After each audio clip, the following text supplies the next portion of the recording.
Welcome to Delta Group's Task Force Report, Digital Inequality, How Idaho Can Improve. I'm James Hughes, and I'll be your narrator, reporting our group's findings and recommendations. In this presentation, we'll discuss the concept of digital inequality and how it relates to the already familiar digital divide. We'll look at how digital inequality is impacting the state of Idaho, and what can be done to augment and improve access to information technology for Idaho students and adult citizens to help narrow the gap. This report was created by Delta Group members Steve Conariato, Tanya Rush, Katie Sisson, and myself. Tanya and Katie are professional educators who work in Idaho public schools. Steve is a commercial real estate broker who teaches courses in commercial real estate across the United States. As for myself, I work as an independent media director for an entertainment agency in San Francisco, California. The Delta Task Force was organized under the direction of Idaho State Superintendent of Public Instruction, Mr. Tom Luna.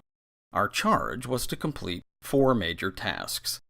First of all, to explain the concept of digital inequality and why it's a critical issue today for education in Idaho.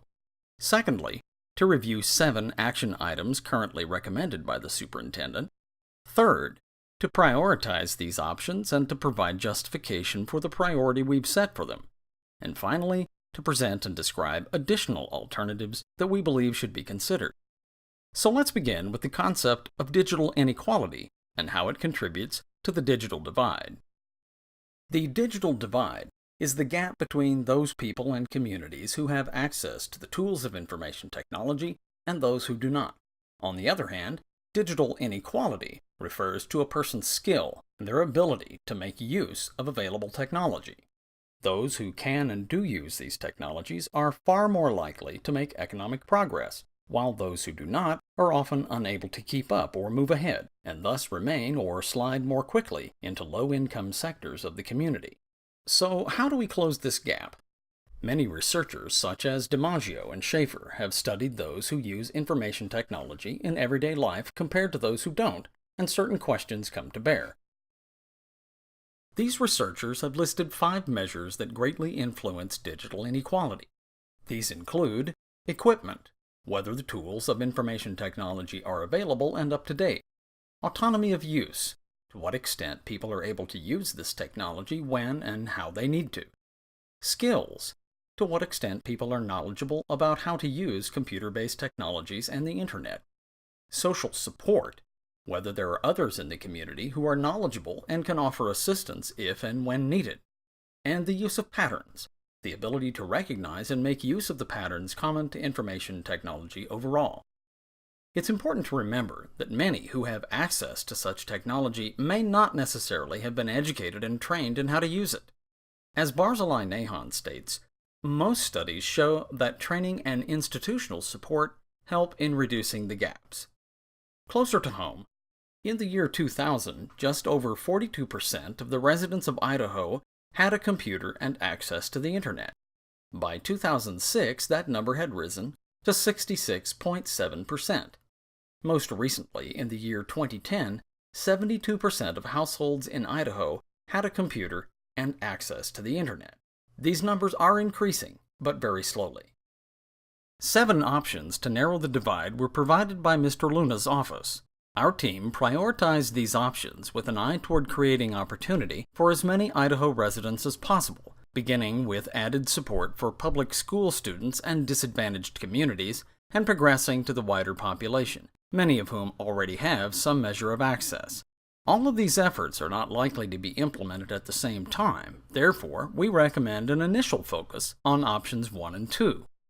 First, we strongly urge that additional resources be allocated to Idaho's public schools to extend their hours of operation. By this, we mean significantly more open door time than at present. Students, family members, and the general public would be invited to access computer and internet resources in public schools well beyond the usual and customary hours.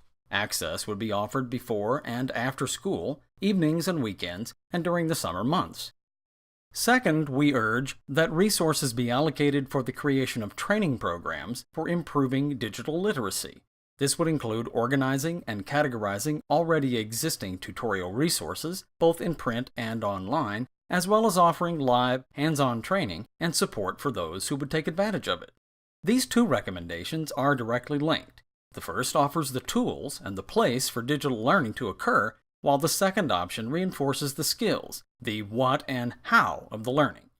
Next, let's take a look at data from the Boise School District that underscores the existence and the extent of the digital divide and inequality that we've been talking about.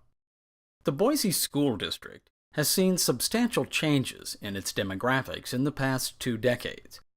Since 1990, the percentage of low-income students in the Boise district has increased by about 1/3. During that same period, the number of elementary schools with more than 50% of low-income students has increased from 2 to 16. This chart shows that over the last 20 years, the percentage of low-income students has nearly doubled, from 27.3% to 47.2%. Currently, there are 6 schools in the Boise district ranked as Provision 2.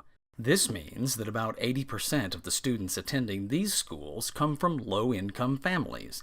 With a Provision 2 ranking, the entire school is on a free breakfast and lunch program. 11 schools in the Boise district are considered Title I by the federal government's yardstick.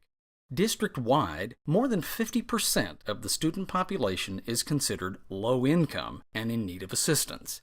Implementing the previous 2 recommendations in low to moderate income schools will increase students' engagement and opportunity for digital learning.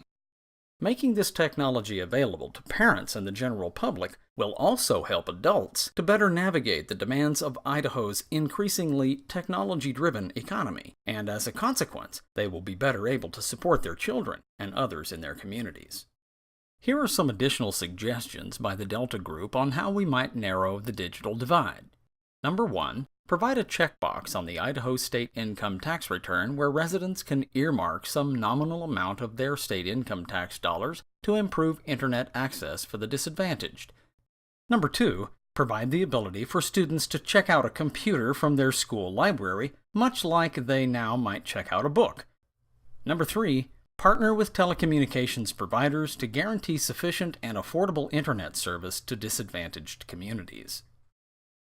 In conclusion, this report from the Delta Group has explained the concept of digital inequality and why it is a critical issue today for education in Idaho.